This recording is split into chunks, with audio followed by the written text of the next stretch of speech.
My name's Tom, and I've been a facilities supervisor at a commercial building in downtown Chicago for about 8 years now.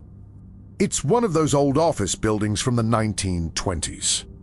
You know the type, high ceilings, marble floors, lots of character, but also lots of maintenance issues. The pay is decent, the hours are regular, and most of my crew are good people who just want to do their job and go home. But a few years back, we hired a night janitor named Marcus who... Well, let me just tell you what happened. Marcus came to us with incredible references. The guy had been a custodian for almost 15 years, never missed a day, always got glowing reviews. He was quiet, maybe mid-40s, kept to himself but was always polite when you talked to him. The kind of employee you dream about, honestly. He'd show up at 10 p.m. sharp, work through the night, and the building would be spotless by morning. For the first few months, everything was perfect. But then I started noticing something odd. Our security system logs which doors are accessed and I noticed Marcus was spending a lot of time in the basement. Now, that wasn't unusual by itself. The basement needs cleaning too. But he was going down there multiple times per shift, sometimes for 30, 40 minutes at a time. And specifically, he kept accessing the old boiler room that had been decommissioned back in the 80s when we upgraded the heating system. I asked him about it one night when I was working late. I tried to be casual, just like, "Hey Marcus, what's going on with all the time in the old boiler room? Is there a leak or something I should know about?" And man, the look on his face. He got really defensive, really fast. Said he was just being thorough, checking for water damage, making sure everything was secure. But there was something in his eyes that just felt odd off. I let it go because, well, what else could I do? The building was still being maintained perfectly, and I didn't have a real reason to push the issue. But I couldn't shake the feeling that something wasn't right. So I started checking the security footage from the basement cameras, and that's when things got really weird. On the tappies, eyeing boy in the boiler room with cleaning supplies. Sure, but he was also bringing other stuff.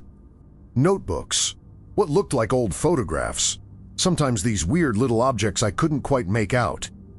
He'd stay in there for ages, and the few times I could catch a glimpse of what he was doing through the door, it looked like he was arranging things, like he was setting up some kind of display. This went on for weeks, and I didn't say anything because I honestly didn't know what to say. "Hey Marcus, why are you bringing weird stuff into the basement?" It sounded crazy, even in my head. But then one of our security guards mentioned that he'd heard Marcus talking to himself down there.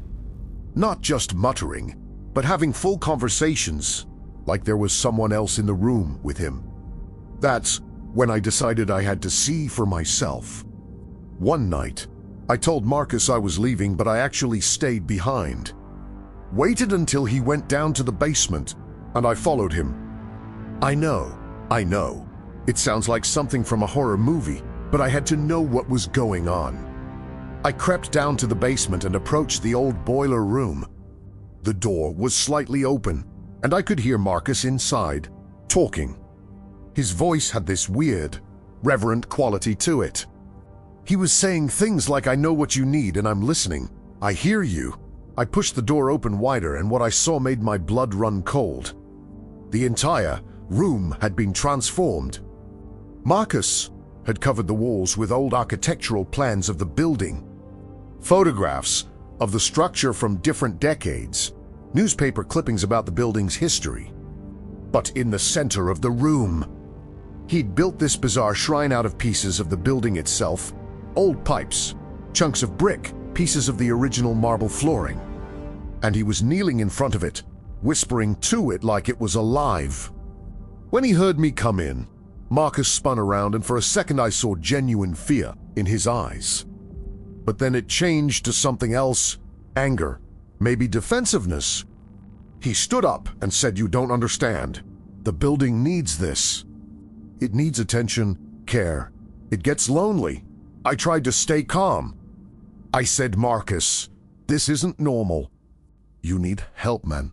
But he shook his head and started talking faster, saying that buildings have memories, that they're alive in ways people don't understand, that this building specifically had been calling to him for months, telling him things, showing him visions of the past.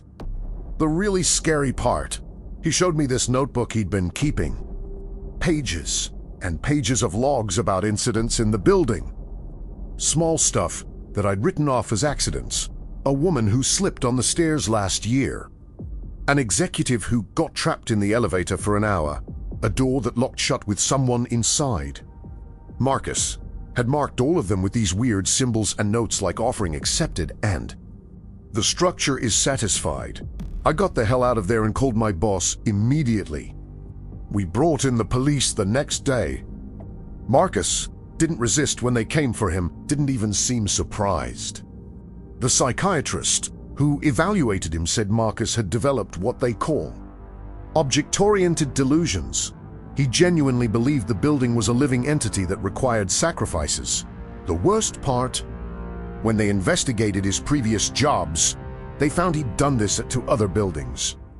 Nothing violent, nothing that would get him arrested, but always these little accidents that happened around him. Always this obsessive behavior with the structures he worked in. People had just written him off as eccentric, a loner who took his job too seriously. Marcus is in a psychiatric facility now. Last I heard, he's still convinced that buildings are alive and that he was doing necessary work. And you know what keeps me up at night? Those accidents he documented. I went back and checked every single one. The timing, the circumstances. There's no way to prove Marcus did anything, but the coincidences are just too many.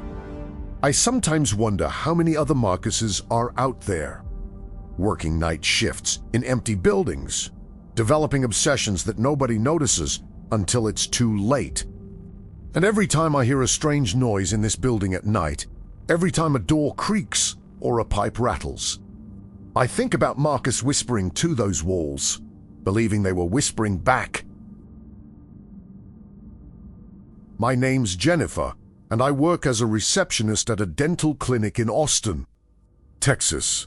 I've been there for about 6 years now, and in that time I've seen a lot of dental hygienists come and go. It's a demanding job. You're on your feet all day, dealing with nervous patients, and the pay isn't great for the amount of training required. So when Rita got hired about 2 years ago, we were all pretty excited. She had 15 years of experience, amazing references, and patients seemed to love her right away. Rita was in her early 50s. Professional, always had a calm demeanor that really put anxious patients at ease. She was exactly the kind of hygienist you want in a busy practice. For the first few months, everything was great. She was efficient, thorough, and never complained even when we had difficult patients. But then I started noticing something strange. Some of our male patients, specifically younger guys, maybe 25 to 40 years old, started mentioning that they felt weird after their cleanings with Rita. Nothing serious, just lightheaded, a bit nauseous, kind of out of it. At first I figured it was just nerves. Lots of people get anxious at the dentist, right? But then I realized it was only happening with Rita's patients, and only with the men in that specific age range. The really odd thing was Rita's schedule preference. She always, and I mean always, volunteered to take the Saturday afternoon shift. Now, Saturdays are slow for us. We only have one dentist on duty, maybe 3 or 4 appointments total, and the clinic is pretty empty. Rita insisted she preferred working those shifts, said she liked the quiet. But she also insisted on working alone in the treatment room, no assistant, which wasn't standard protocol for us. I didn't think too much of it until one Saturday when I came in early to grab my phone charger that I'd left at the front desk. The clinic was supposed to be closed, but I had a key. When I walked in, I heard voices coming from one of the treatment rooms. I thought maybe Rita had come in early too, but when I got closer, I realized something was really wrong. Through the partially open door, I could see Rita working on a patient, a young guy. Probably in his early 30s, but he wasn't just relaxed, he was completely out, like unconscious. And Rita was talking to him, just carrying on this one-sided conversation, asking him questions, telling him about her day, about her problems, like they were having coffee together. Except this guy couldn't hear a word she was saying. I stood there frozen, not knowing what to do. Rita was saying things like, "You're such a good listener. You know that. And I wish I could tell my family these things. But they don't understand me like you do." Her voice had this desperate quality to it that made my skin crawl. And then she did something that made me back away from the door. She reached out and touched his face. Gently, almost tenderly, like she was caressing someone she loved. I got out of there as quietly as I could and sat in my car for like 20 minutes, trying to process what I'd just seen. I knew I had to report this, but I also knew how crazy it would sound. Our hygienist is over-sedating patients and talking to them while they're unconscious. But I couldn't not say something. Went to Dr. Patterson, the owner of a clinic, told him everything. To his credit, he took me seriously right away. He said he'd noticed Rita was using a lot more nitrous oxide than usual, but he'd assumed it was just because she had a lot of nervous patients. We decided to install a camera in the treatment room Rita used most often, hidden behind some medical equipment. We didn't tell anyone about it. What we captured over the next 2 Saturdays was absolutely disturbing. Rita was systematically over-sedating her male patients, using way more nitrous oxide than protocol allowed, keeping them completely unconscious for 40, sometimes 50 minutes. And the whole time, she'd talk to them. Sometimes she'd cry, telling them about her divorce, her loneliness, her problems with her kids. Sometimes she'd confess things, like she'd done something she regretted and needed to tell someone. But the worst part was what she did physically. She'd test if they were really unconscious by touching their faces, holding their hands, even resting her head on their chests to listen to their heartbeat. She treated these unconscious men like they were her therapists, her confidants, her ... I don't even know what. Dr. Patterson contacted the state dental board immediately. When they confronted Rita with the footage, she broke down completely. She admitted everything. She said she was lonely, that she couldn't connect with people when they were awake and aware, that it was easier to talk to people who couldn't judge her or leave her. She said she never meant to hurt anyone. She just needed someone to listen.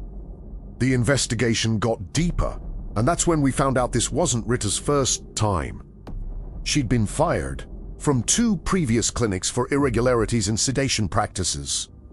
But because there were never formal charges, her references hadn't mentioned it.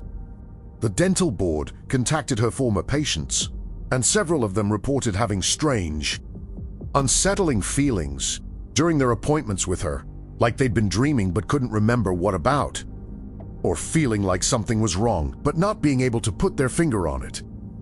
Rita lost her license permanently. The clinic had to contact every single patient she'd treated and offer them counseling. Some of them were traumatized when they found out what had happened while they were unconscious. A few even filed civil suits against the clinic for not catching it sooner. What haunts me most is thinking about all those men who came in for a routine cleaning and left feeling weird, but never said anything more because they thought it was normal. How many times did this happen before I walked in that Saturday? How many people did Rita use as her unconscious therapist over her 15-year career? Dr. Patterson told me that the hardest part was that Rita genuinely didn't seem to understand why what she did was so wrong. In her mind, she wasn't hurting anyone, she was just talking, just touching, just seeking connection.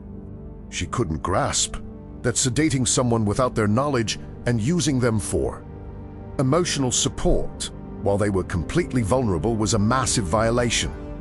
I still work at that clinic, but I'll never look at patient care the same way.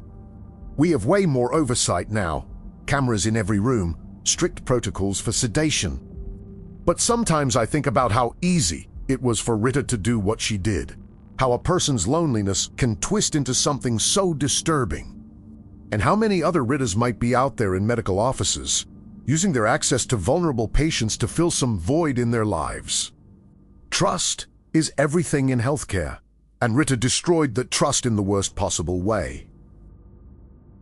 Thanks for listening to these disturbing stories. If you also have a strange or scary experience from work, drop it in the comments below. And if you enjoyed this content, don't forget to hit that like button and subscribe to the channel so you don't miss the next episodes. See you next time